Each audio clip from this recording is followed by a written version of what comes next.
Good evening, Battle Creek, and welcome back to Our View, the show that takes into consideration our view from a seat in poverty.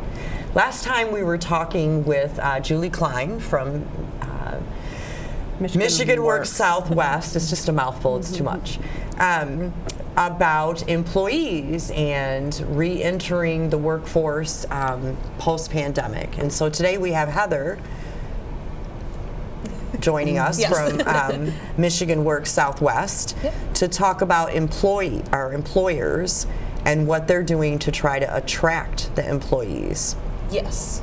So do you see some trends and some changing things? Like I know that Denso is doing some flex shifts now. Do you know much about that? So I know a lot of employers in our area are actually being very creative with some of the things that they're coming up with to attract talent, because you have to be, right, in the times that we're in.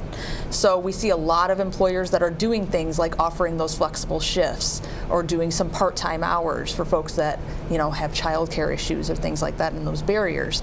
And then you've got employers that are also being flexible with things like their attendance policies and stuff like that due to some of the barriers that we're seeing with transportation and childcare.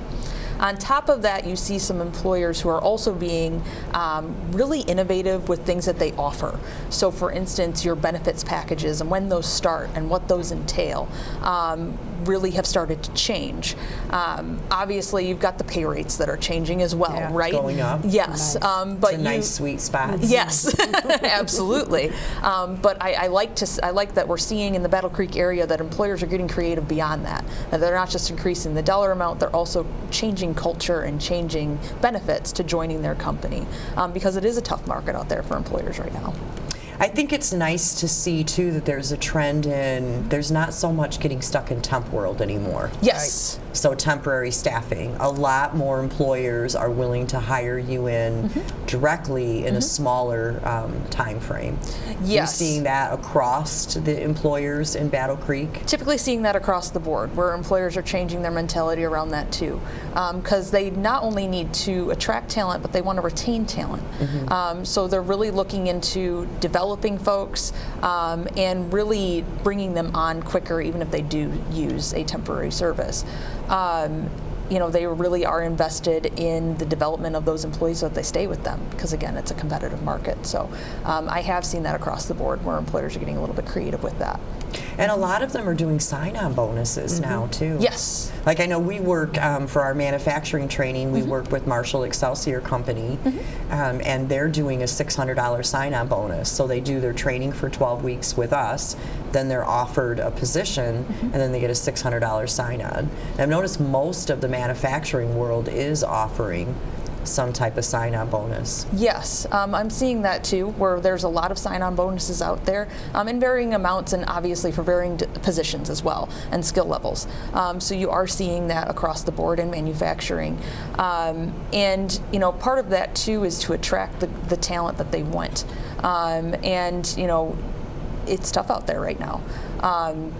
So you've got the sign-on bonuses. You've also got employers that are really investing in training. One of the things that we do is the Going Pro Talent Fund. So the Going Pro Talent Fund is huge. The application period has just ended for employers, and we saw a huge turnout in that, particularly in the Battle Creek area. Can you tell us more about that? What is it? Yes. So the Going Pro Talent Fund is a government-funded program, or I should say state of Michigan-funded program, where employers can receive funds for employee training. And it's different for new hires, it's different for apprenticeships, and it's different for incumbent workers.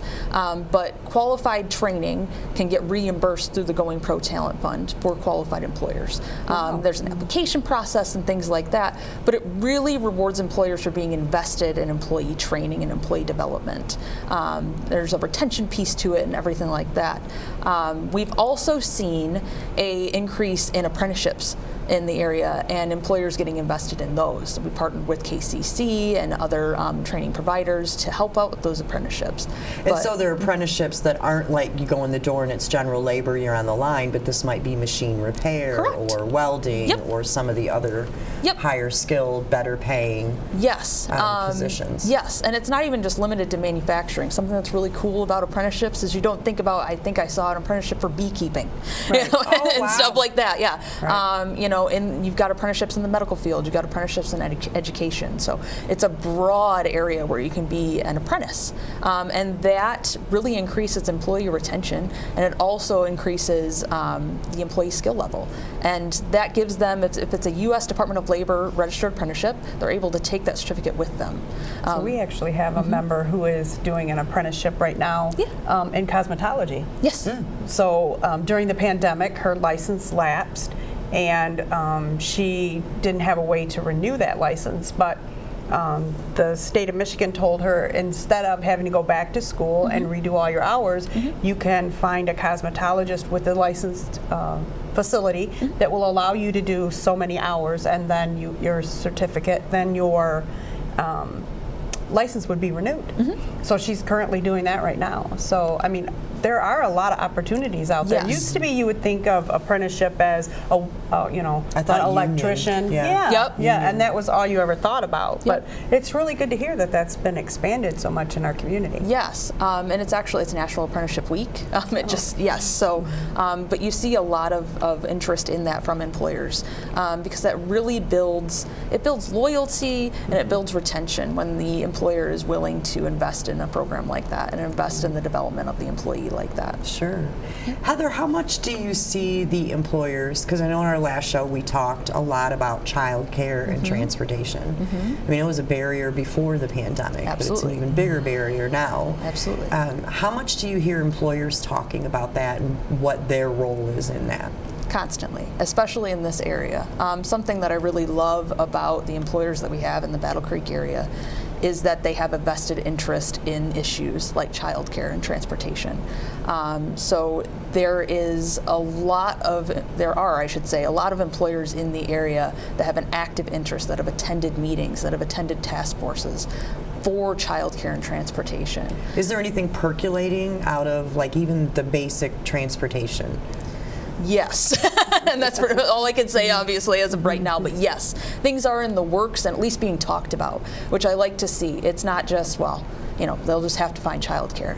It's not just, they've got to share a ride with somebody. Right. That's not where the conversation's going. It's employers who are very interested in how do we address these barriers for these folks so that they alleviate those barriers, not just so they can come work for us, but so that they can come better their lives. Right. And it's very important to the employers in the Battle Creek area. And I think if the employers in the Battle Creek area are looking at those barriers, to me that's a big step up for them.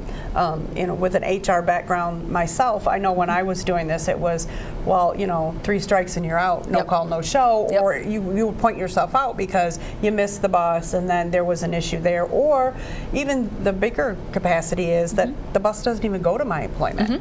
So, how do we as providers make those barriers? Well, in our network we can do rideshare, but that doesn't always work because I can't. Yeah, because if I don't go to work, she don't go to work. Well, right. Right. If I have to take my kids to daycare, then you have to go with me to take my kids to daycare, and then oh, by the way, when we get out of work, we got to pick them up if the daycare is even still open at that time frame. Exactly. So there's a large amount of that happening right now. And I come from an HR background myself, so it is such a relief to see employers taking an interest in this stuff, rather than like you said, 3 points you're out. Right. That's sorry about your luck. Yeah, a lot of employers are being more creative than that and being more altruistic than that, I should say.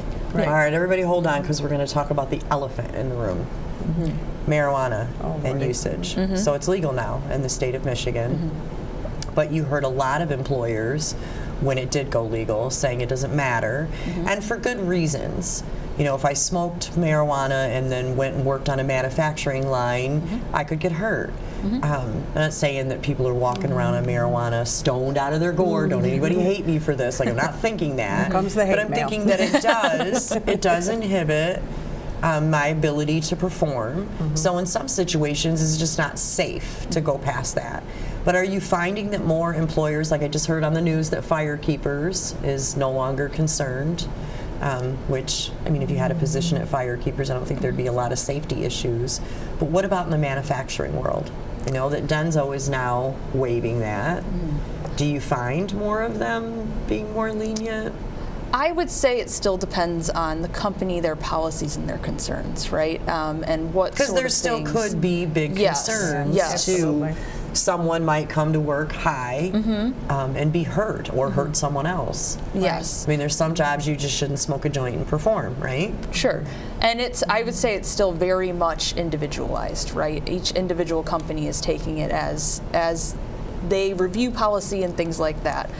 So I haven't seen a huge shift, but each individual company is doing. There is some shifting. Yeah, with look at what they do, their manufacturing process, and all of that stuff, and they look into that and they take that into consideration as well. So I'm just seeing it's just an individual company sort of thing. So it's not like across the board. Yeah. Everyone in Battle Creek is saying, okay, it's fine. Right. Yep. Yeah, because I think, again, it depends on safety issues. Right. It depends on what kind of job you'd be performing. I mean, I don't want somebody changing my brakes who's high. I don't want that. Sure. I don't want you taking the tires off my car. I don't want that. Or, even to go one further, someone who's in a facility driving a forklift or using what's called a cherry picker, Or taking care of my grandma. Right. I mean, I just think there's a lot of things where there's Right. safety concerns and issues. Absolutely.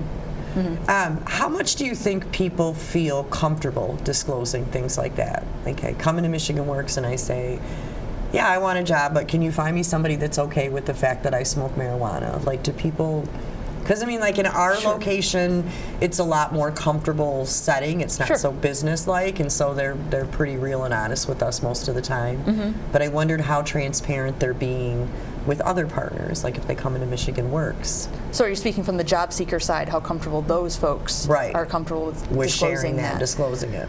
Typically folks do share that sort of information from what I've seen in the service center, but even if they don't, there are some company policies and things like that that they may have to disclose.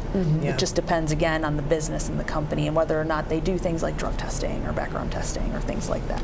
Because I think it's nice if they can feel comfortable to disclose it in the beginning, because there are some positions that are still okay that we might be able to get for you. I mean, the obvious one is I don't think the dispensaries care much.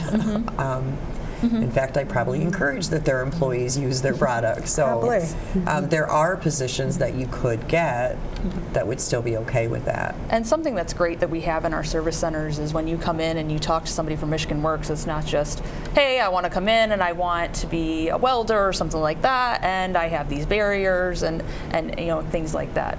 And that's it. And we run down a list and we go, okay, you've got this job, and this job. We don't do that. The folks in our service center are people who partner with these job seekers. We've got career coaches. We've got things like that are able to guide these folks. So then they build a relationship with them. It's just not just another face. The person at Michigan Works is going to come in there and they care about you and they care about your career path.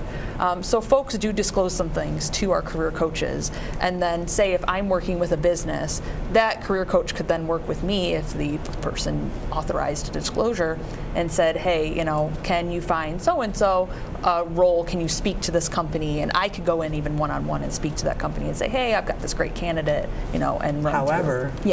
Yes. Yep. So with Michigan's new law that they have for clean slate, we know that that's going to encompass a lot of folks having things expunged from their records. Yes. So do you think that's going to play a large role in upping our pool of job seekers, as well as kind of relaxing some of the things that you'll see employers taking in a background check now? So say for instance that I have 4 or 5 misdemeanors and a felony in my background, but those are able to be expunged through the Clean Slate program. Do you think some of those employers are going to look away from those now because they know that's going to happen in the near future? I think that the Clean Slate program is going to do great things for our job pool and our candidate pool. I agree. I really do. I think it is going to do excellent things for those folks and for our companies in the Battle Creek area. I can say I'm seeing a trend where some employers are looking at those things and they're at least taking a look. So it's not an automatic disqualification. So some employers are taking a look and they're going, what really happened here? And they'll ask those questions. How long ago was it? Yes. And that seems to be a big barrier. Yep. Maybe we should elaborate for folks who don't know at home that's watching. The Clean Slate law is an ability to, where they have broadened your opportunity to have things expunged off of your record. Right. So it used to be you could only have 2 misdemeanors, now you can have multiple. Right. Used to be that you could only have 1 felony, and now you can have multiple. Two. Up to 2 So if you're felonies. interested, and if you are someone who has these barriers in your background, would I contact Legal Services, or So- is it good enough to just contact one of us partners? They can contact one of the partners. So that's, again, Michigan Works Southwest. It's a mouthful. I said that earlier, Julie. I barely get it out. I have to say it every day, and I'm still get caught up like that. So. Women's Co-op, Goodwill Industries of South Central Michigan, and Kellogg Community College. Right. Any one of the partners could connect someone to the resources, and Legal Services could as well. Right, as well. And what is really nice about it is in the very near future, Battle Creek will be holding their first expungement fair.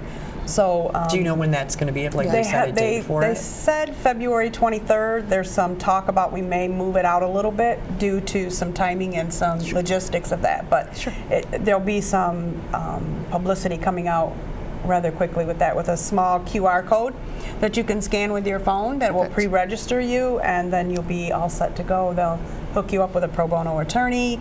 They'll help you walk through all the process that you need to walk through. So it'll be very. I think it'll remove a very large barrier for some of our job seekers, and so then they can focus on some of the other things that they need to be focusing on. Absolutely. I want to talk too a little bit, you guys. So last show we talked about the new website that's coming out for our partners, BC Connects, and it's for employers and employees. I don't think we mentioned last time, but employees can actually get resources off of there too, right? Like I want to go to work, but I have daycare as a barrier, and it connects me over to daycare resources, or transportation is a barrier, and it connects me to the different places that can support and help with that. What does it do for your employer side?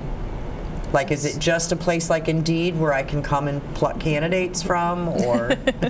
So for the new website, it's really a great resource to look at folks and what they're struggling with barriers and things like that, and what is available out there for the candidate pool. So as an employer, I can see some data around the barriers that people in Battle Creek might be facing, and I can also see for my own employees where they might be able to get help with those barriers. Yes, I believe so. Right. Yes. Like we said, it's still a work in progress, but we have quite a bit of the. Everything is a work in progress in Battle Creek. Oh man. Well, Always. Meetings to get verbiage is intense. I am really excited about this website, though. I am too. I'm really I am excited too. about it. I think that it's going to be a good resource tool for connecting employers to employees. Right, and I also think that the employees will be able to get on there, and as opposed to going to Indeed or any of those job-seeking things where it's, am I uploading this right? Am I doing this right? They can get in there, and if a candidate is actually interested in that, there's contact information where they can contact one of the partners who has a connection within that organization to be able to help them. And so it's more of, if I'm looking for a position and I know someone who can talk to someone for me, it makes that transition a little smoother, and it relieves some of that anxiety that they're going to have moving in up front. So I think that's going to be a really good tool for our job seekers, as well as the employers will be able to say, hey, I got handed this name from Heather at Michigan Works, and I'm really excited about them. How do I connect with them, Heather? How do I move forward and talk with that person? Absolutely. So it's kind of like that soft handoff kind of thing that we always look to do sometimes. Yes. I think it'll make it a much broader spectrum for our folks. Absolutely, because applying for a job can be scary, and especially if you say you've been out of work due to the pandemic, or you've been laid off, or anything like that, and you haven't worked for a minute due to just life circumstances, right? Because those happen. That can be a scary experience to go into. So I think this website will allow us to really show these job seekers that it's okay, you have a partner, you have somebody in your corner, right? But employers as well. So, again, you have somebody in your corner, you can contact us and you can ask us about these candidates, or, because that can be a daunting task too. HR, as you know, and especially right now, has a very full plate. And they're facing a lot of different difficulties right now. So this website will be a great resource, I think, for both job seekers and our employers in the area, and I'm super excited about it. I'm excited that all the employers are being so creative about shift differentials, and not just that, but like okay, stagger starts, and okay, if you're only available to work on the weekends, that's great. Where maybe that's the only time you have your significant other works Monday through Friday, but on Saturday and Sunday for the added income for your family, I can go work Saturday and Sunday somewhere and then add to make sure that I'm also helping to support. Absolutely. And it gives them the sense of being able to help provide for their family, but it also gives them that sense of, now I know I can do Saturdays and Sundays. What if I could do Saturdays, Sundays, and Mondays? Right. Gives them stepping tools to be able to step into a full-time position that might be more helpful for them. Yes. What do employers still need to do, Heather? I think a lot of our employers in the area, again, are being very creative, and they're taking the right steps. And I think in order to attract the talent and things like that they are looking for, they are moving in the right direction. I love that they are being creative, as you said, and they're doing things with their benefits, and not only benefits and all the the number stuff, but they're also changing cultures and doing things like even climate controlling their facility or making a casual dress code so you don't have to go out and buy a new uniform. Lots of different policies and procedures are getting changed that benefit both the company and the job seeker as well. And I love to see that forward thinking, and I'm seeing a lot with our employers in Battle Creek. There's also employers that are taking an interest in things like our ERN program, so our Employee Resource Network. There are some employers in the area that have invested in that, which is an absolutely awesome resource. They get a success coach on site, where if, say, someone's having troubles with transportation or childcare, right? Those barriers that we all talk about. They can go to their success coach right there on site, which is absolutely fantastic. So I can catch them on my lunch hour, right after work, or come in a little early. Absolutely, and it's not only stuff like that. Say you're having troubles at home, or say you're going through a difficult situation. You've got to put a parent in a nursing home, or you're going through a divorce, and it doesn't matter what level you are at in the company. You could be, a entry-level employee, or you could be the CEO, and you can come see that success coach, and they can guide you through those things too and give you resources. So that stuff that would keep you from coming to work or maybe not doing your best, that success coach is there to help them. And we've seen employees with a greater interest in that program as well, which is awesome. I think it makes employees feel a little more valued. Yes. I think we've spent a long time in our nation not valuing employees in the way that we should. We treated them like bodies on the line that helped us, like a component to producing a product. And I think this has taught employers to see a more human side of things. I'm not saying all employers didn't before, but certainly, I think it's changing the way that we look at employees, the way we value them. I also think it's changing how employees choose employers, right? Yes. And where they're going to choose to put their efforts or engage. I've heard a couple of our folks that we work with, participants that we work with, you'll say, well, if you go here, you can make X amount of dollars, and when you're hired in, you'll make this much. And over here, but if you go here, you're only going to make that. And they'll say to me, yeah, but this employer has a much better reputation for being more compassionate, more caring. So even if I make 50 cents less an hour once I'm hired in, what they have to offer in the long run is what I'm looking at. So I think some of our they're job not just seekers, shopping for money. Job seekers are shopping for lots of things now. Right, and they're actually looking to be retention employees. And I think that's really something that I've seen a big shift in lately. It's not just about the money anymore. It's about what can that company offer me to keep me moving forward in a stability type of a way. Well, I think it's also feeling a part of it, right? Like I remember when we first did our tour at Marshall Excelsior. You should be glad for all these plugs I'm giving you, Marshall Excelsior, but they're a wonderful company.